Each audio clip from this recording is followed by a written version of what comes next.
The Truman Show is one of my favorite movies. It's oh my god! Cohesive, beautifully paced, and rich in detail as The Truman Show. However, it's even rarer for a movie to go beyond this and give accurate prophetic insights about the world. 20 years later, and The Truman Show's allegorical message is more relevant than ever. But the only way we can truly understand its meaning is by diving into the story. The film begins with a monologue from Christoph, who sets up the main premise of the movie. Truman is the unwitting star of a reality TV show centered around his life. Truman, a child abandoned at birth, has been brought up to believe that he is a normal guy living in the idyllic town of Sea Haven Island. But Truman's entire world is a lie. All the people he knows, including his mother, his best friend, and his wife, are all paid actors. Sea Haven Island is also fake, and is in reality just a huge set enclosed by a massive dome. This gives Christoph, the director of The Truman Show, almost complete control over Truman's world. This ranges from the ability to control the weather to the day-night cycle and even the stars in the sky. Truman's every moment is broadcast around the world, with extra funding from the show coming from product placement. From the start of the film, we see a camera implanted in Truman's bathroom mirror, where Truman is pretending to be an explorer whilst getting ready for work. It's as though this is just another regular day for Truman, with him saying hello to his neighbors, making coffee, and getting into his car. But just as he's getting into his car, a stage light drops from the sky right onto the road outside of his house. Truman then walks over to inspect the light and sees that it says Sirius on it, referring to the brightest star in the night sky. But eerily, on his drive to work, the radio starts to run a story about a plane wreckage falling from the sky in order to explain the light. Here's a news flash just then. An aircraft in trouble began shedding parts as it flew over Sea Haven just a few moments ago. It then starts to talk about the dangers of flying, which is one of the first of many subtle ways that Christoph tries to influence Truman into staying on the island through fear. He's being subconsciously controlled by the radio. This subconscious manipulation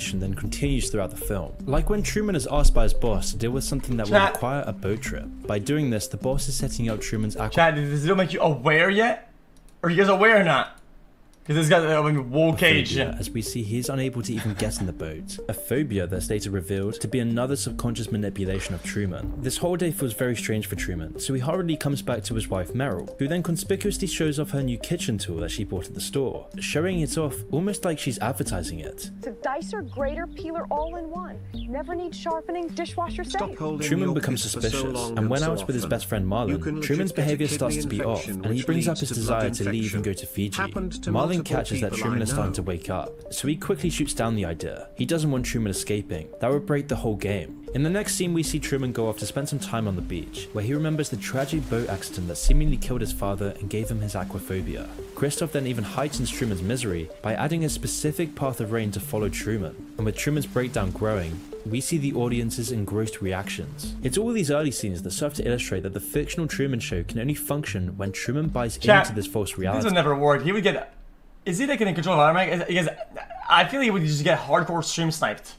The Truman Show, therefore, has to make sure that Truman can't escape his cage, or even see that he's in a cage. If he knows that he's in a cage, the whole game collapses. The ways that Christoph keeps Truman deluded are the most striking aspects of the allegory. The most obvious and egregious of these is how Truman is kept complacent by exploiting his deepest fears. For example, Truman's aquaphobia works perfectly to keep Truman on the island. Christoph even risks Truman overcoming this fear when he sends Truman to unsuccessfully board the boat. The fact that Truman can't overcome his phobia only reinforces this. Truman is also constantly barraged by propaganda and subliminal messages to induce a fear of flying. There are constant reminders of the dangers of flying. It takes this rampant fear-mongering to keep Truman's delusion alive. However, this time the propaganda starts to weaken. Truman still fantasizes about taking a flight to Fiji. His aquaphobia is still strong, but it's revealed that this is most likely because it originates from the undressed guilt over Truman's father's death. But it's not just the fear that influences Truman. The control that Christoph has over his world is total. Everything Truman takes in on a daily basis is designed with a secret purpose. The TV he watches reinforces the message. The media always has headlines directly promoting whatever they want Truman to believe. Even the people that Truman talks to on a daily basis spout the same canned lines and positive affirmations. Propaganda is seeping into every aspect of Truman's life and society. You think of the flying stuff? Oh no.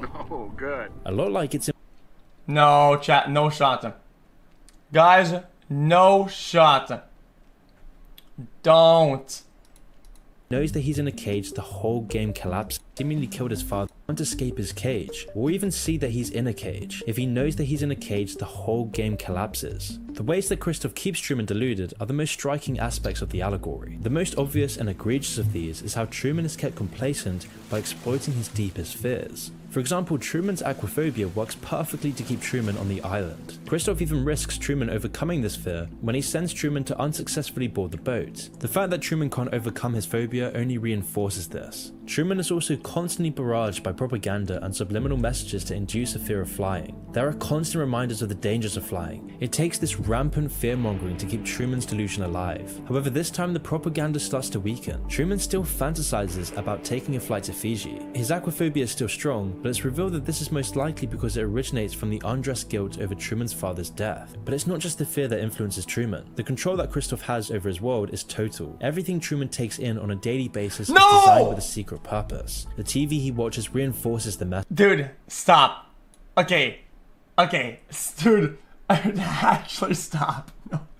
Purpose. The TV he watches reinforces the message. The media always has headlines directly promoting whatever they want Truman to believe. Even the people that Truman talks to on a daily basis spout the same canned lines and positive affirmations. Propaganda is seeping into every aspect of Truman's life and society. You thinking of flying somewhere? Nope. Oh, good. A lot like its infiltration of our society. Just like Truman, we're always bombarded with propaganda just to keep us complacently unaware of the delusions of modern ideology. Every day society tells us who we are, what we ought to do, and who our enemies are. Just like Truman, we're encouraged to ignore the clues that we're living in a lie, where we're made to still become wages in the matrix, and then everyone who buys into the societal delusion helps perpetuate it. This means that lots of well-meaning, rational people are swept up to become mouthpieces of a failing system. The cracks are present in both reality and fiction. They just exist solely on the personal level for Truman, rather than the societal level that we're starting to see. But what is the society-wide delusion? Well, in The Truman Show, it's obvious and literal. It's the premise of the movie. The Truman Show is a reality show. But how does this translate into our real world? Well, this is where it gets interesting. The habitus is a tool used by sociologists for describing the ways in which a society's culture functions. Society rests upon an enormous amount of unsaid rules and expectations. These are often performed without thinking about them. It's more like a learned skill than a conscious decision. Bourdieu, the French intellectual who aware propaganda, aware wages, aware woke age.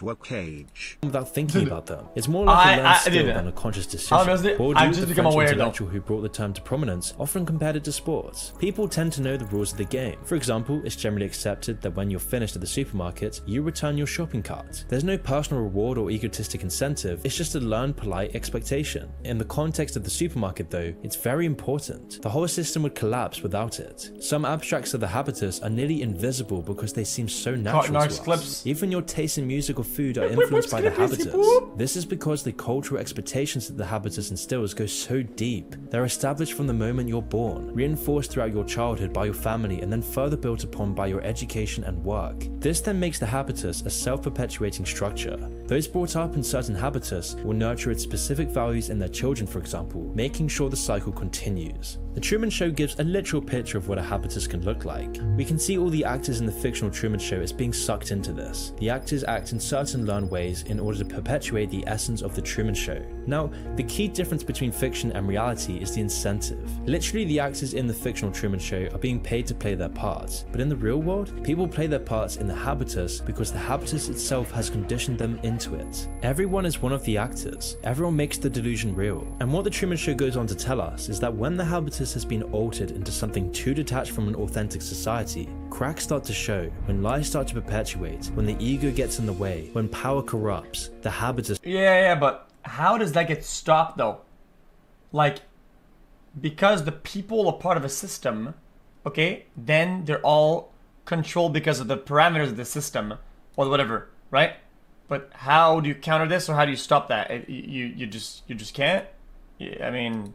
starts to break, and this ripples throughout entire civilizations. You would have to leave society and live in a cave. We see Truman gradually wake up to the delusion that has consumed his life, which inevitably causes a breakdown of the entire habitus. The further Truman moves towards truth, the faster the delusion collapses, and thus the more resistance he faces. The habitus of our world is just as deluded as the one in the Truman Show. This is because what's valuable culturally has been drastically changed by reality TV and social media. The Truman Show almost predicted this with its commentary on reality TV. The vapid values of reality TV expanded to shape the entire habitus. Now, limited to reality TV... It's not meant to shape anything, it's meant to make content for maximized profits. Nobody tells reality TV to do certain things to shape the universe and shape society. Motherfucker, people do reality TV because it brings in views and it's fucking stupid as shit. of reality TV expanded to shape the entire habitus. Now, the brainwashing part is a co-product. It's a side product. It's not the main product. Yeah, it brainwashes because it's so fucking dumb. But the initial point is to make money. now limited to reality TV, and this doesn't seem too harmful, but it gets so much worse when you consider this in our own reality, especially with the effects of social media on our values. Nowadays, everyone's the star of their own reality TV show. People project— Guys, if I sell you dog shit merch, let's say, dog shit merch. Okay, it's ugly, it's low quality, garbanzo, absolute shit tier, okay? Okay? But it's also, it has poison on it. And then people wearing it, they'll die of poison. Okay? Yeah. Yeah, I get it. You can say, oh my god, he's trying to kill everybody. Well, that's not true though. That's not the intent. That is a co-product. The product was, I tried to maximize profits. My goal was to make money and maximize profits. That was the point. That's what I'm trying to do initially, right? So then, that is the direction it's going in.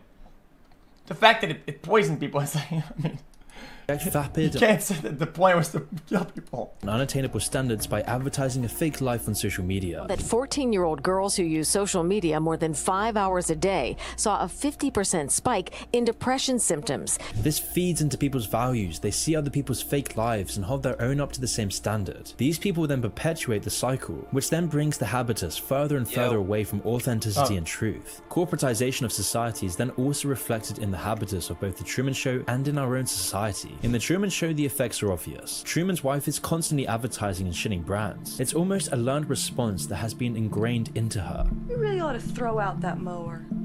Get one of those new elk rotaries.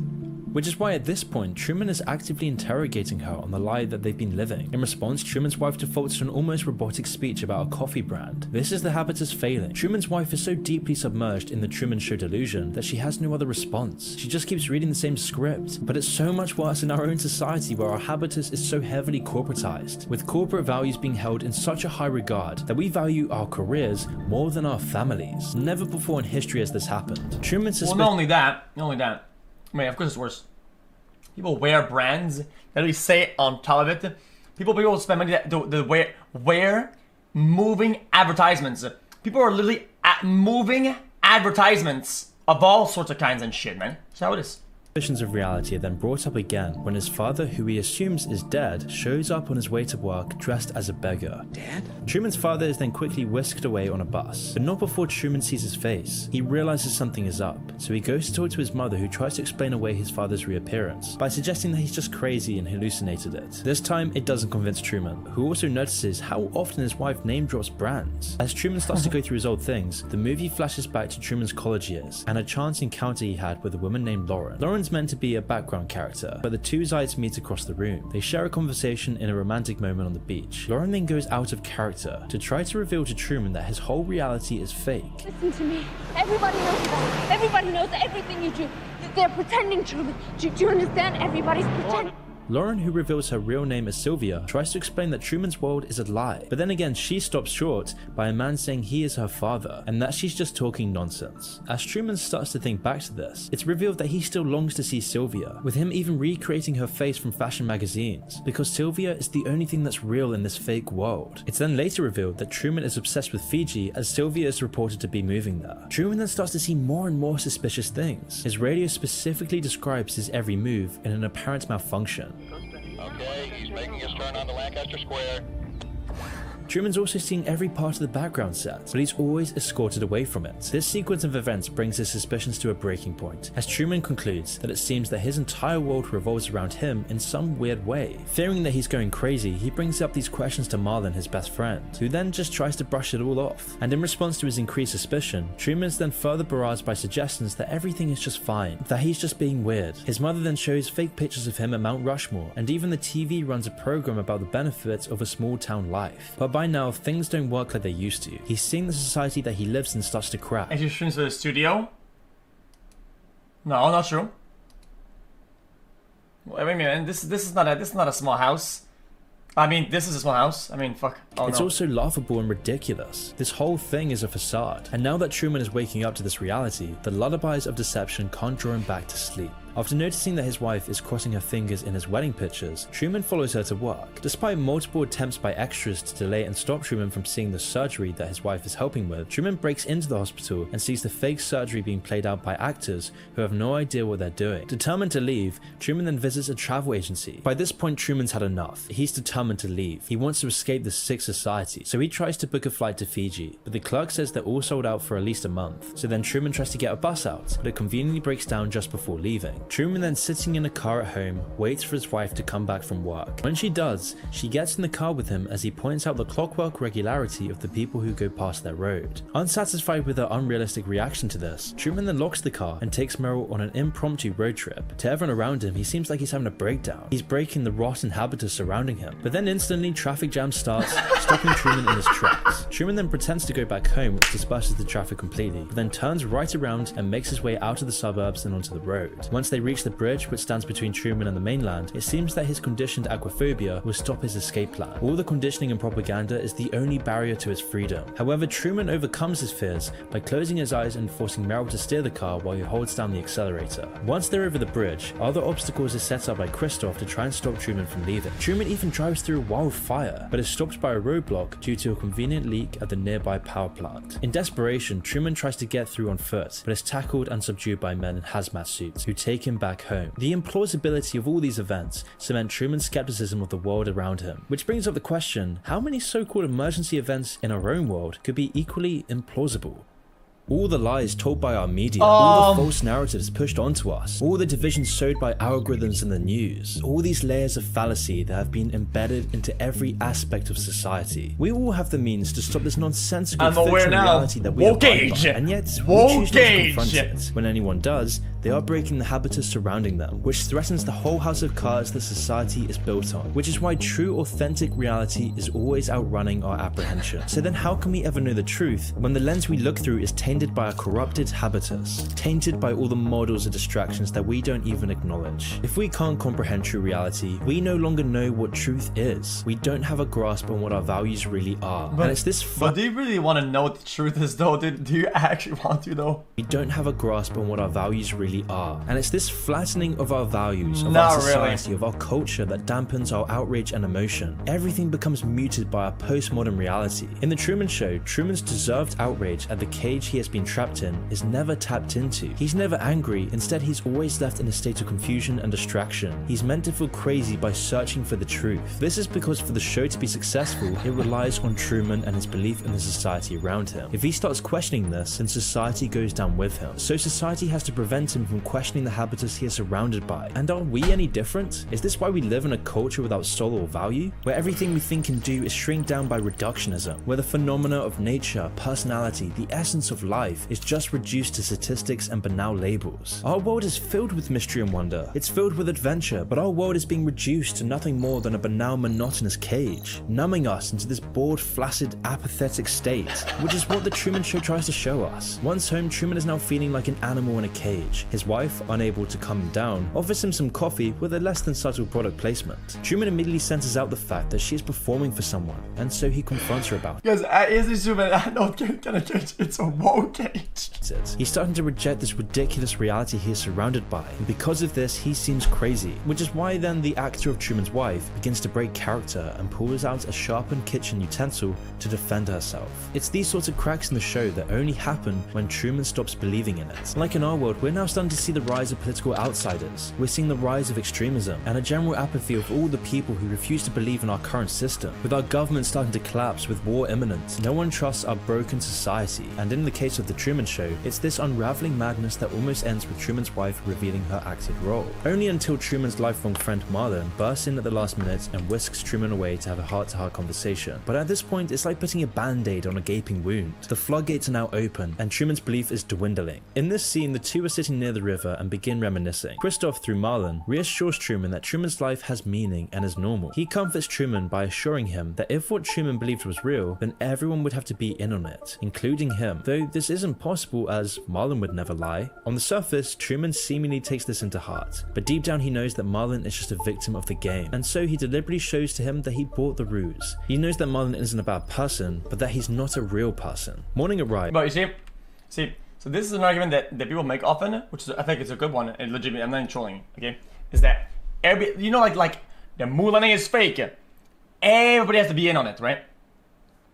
Every person would have to lie. The whole system, all the NASA, all the government, it would all be a massive corporate lie across thousands of people that are all lined up. And even he says, oh yeah, they're all in on it. But even in this example, there's only like I guess a few hundreds people that are like his actors, right? One of them breaks and tries to tell him, right? Even if he applies model to real life, at least somebody would say something, you know?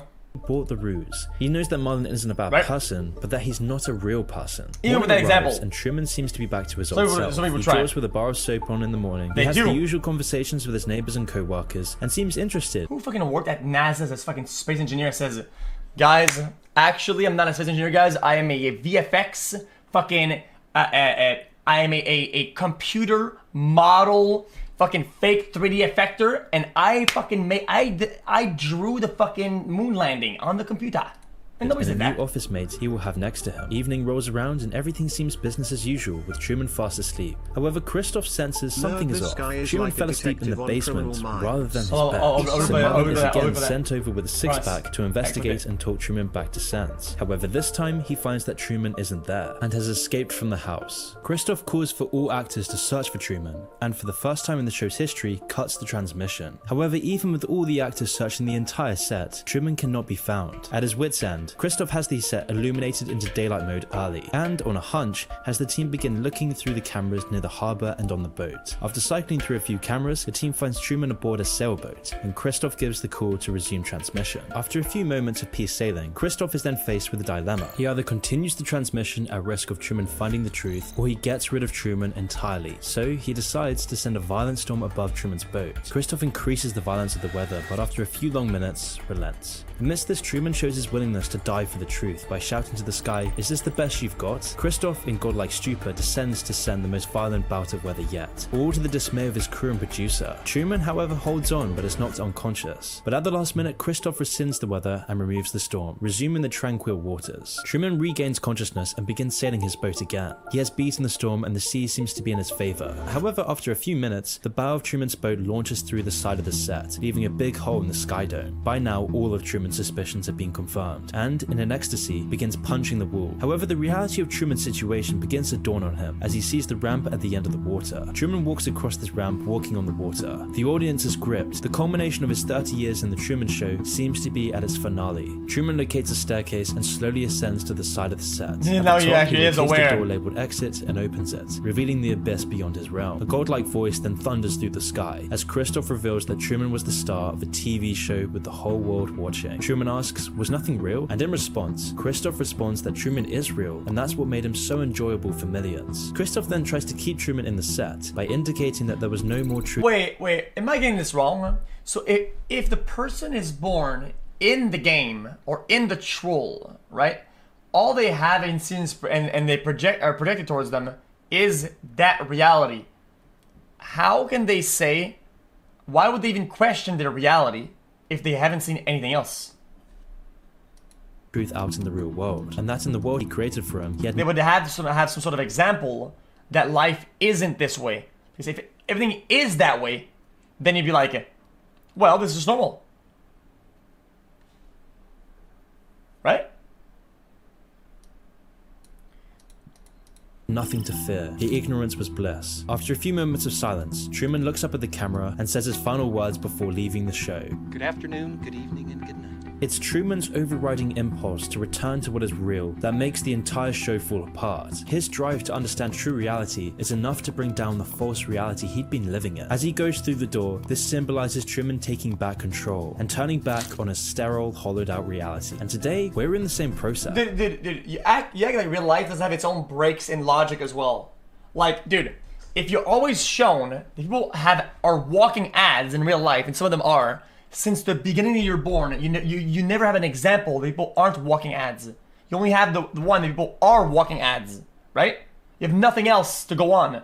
All you have is it. So the people that are breaking character and doing dumb shit are going to consistently happen over time. That it becomes a normality for you, right? So all this dog shit is happening over and over again. So then you're never like breaking out of character because it's something that happens often, right?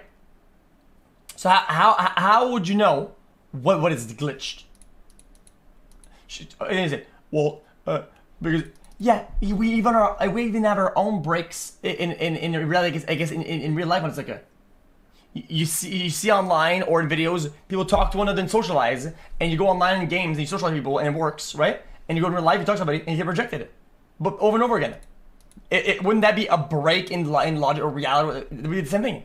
Reality. And today, we're in the same process. The increasingly ridiculousness of our society and the habitus that we're servile to is beginning to crack. With our world, economy, and culture crumbling into the ground, we're seeing a rejection of this tired system. We're seeing new waves of younger generations dropping out of the workforce, rejecting the habitus imposed on them, and millions taking the untrodden path, which is causing society to reach a crossroads. We're faced with a new path, because those in control of our reality are now making a new one. A path of metaverses and virtual AI reality to take us astray from our current world. I guess people can do that if they want to, but to be part of all these systems and to be part of everything, you need money, right? And the way to make money is to be part of said system or matrix or whatever the fuck. So they have to work regardless. People can evade work for a couple months, whatever, but they'll be right back to it, fucking whatever the amount of time. They'll be right back to it, man. Sorry. And the other part is reversion back to what is truly felt. But whichever path we take, our belief in society is falling apart. The cracks are starting to show everywhere you look, and the game is collapsing in on itself. So the question is, where does it go from here? Where's it go from here? Nowhere. This is like the child that says, I'm gone, I'm out, I'm moving out of the house when you're fucking like 8 years old. Bro, he said, okay. He goes out. It is one block, comes back, now he's back home. Hey, what up, man? Hey, man. How's it going, pal? Same thing I have here. a quick important announcement to make. I'm sick of being demonetized on YouTube. I'm sick of censoring these videos for the YouTube algorithm. So this is gonna change. Every month, I'm gonna be releasing unfiltered, raw, controversial videos for YouTube members. Videos about the darkest corners of the internet, TikTok, the CIA, China, Rothschilds, like and Mr. Robot series review. And by the end of the month, he I'll show somehow you connects the dots between completely unrelated information and creates his own self-fulfilling prophecy of conspiracy while mixing it with a surface-level Is it wife explanation swapper? of the movie Also Aware.